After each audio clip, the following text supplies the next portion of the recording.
Здравствуйте, мои дорогие друзья! Сегодня, после болезни, если так можно сказать, я впервые выхожу из дома.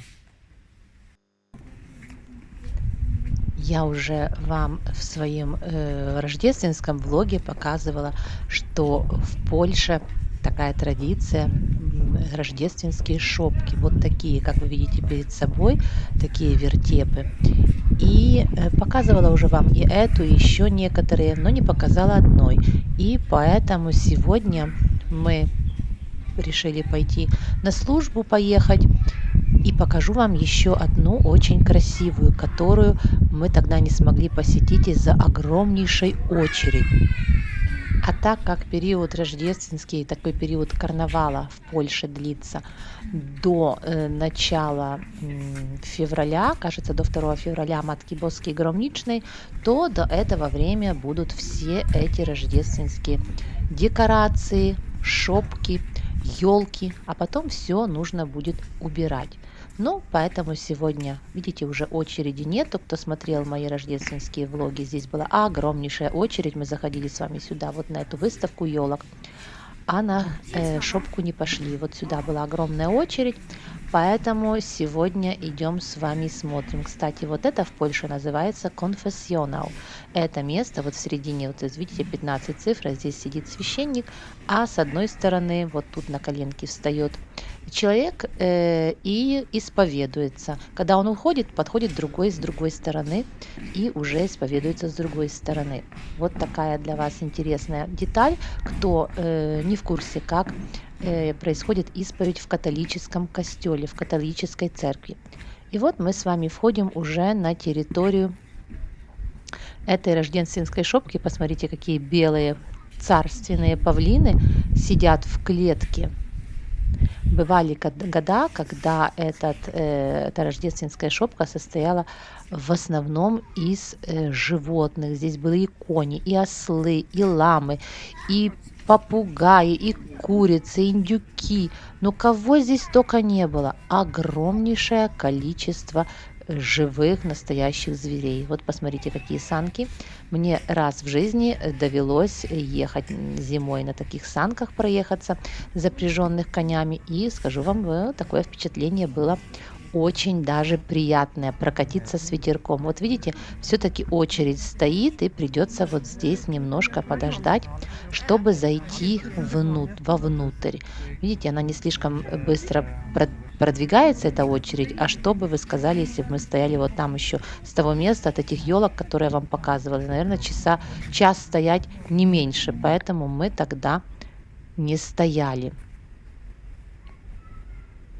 Вот, еще раз покажу вам этих павлинов, или как они называются, не знаю. Сейчас ночью не видно таблички, но мне кажется, что это такие белые павлины.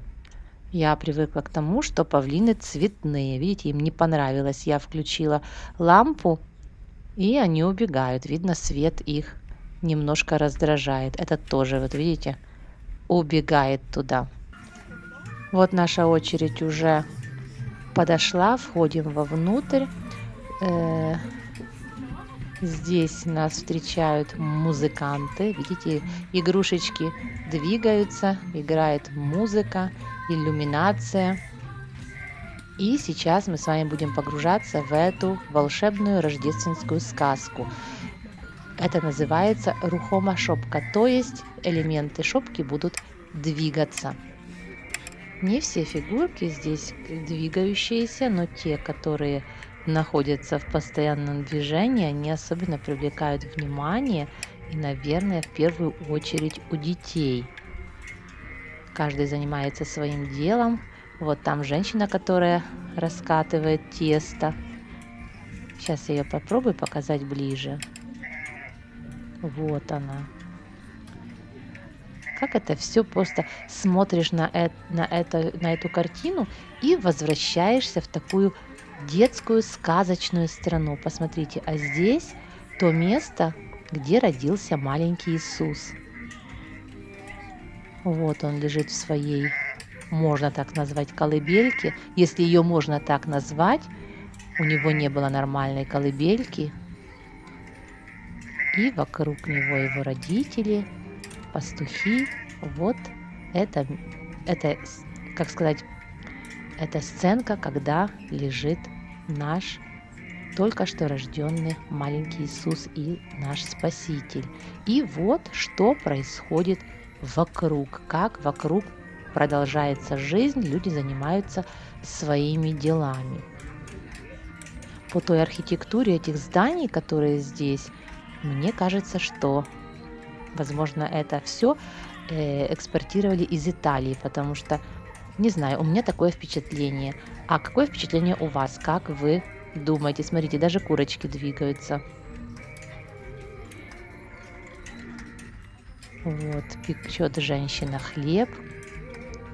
Все так трогательно сделано, что просто дух захватывает. Но мне все-таки кажется, что это Италия.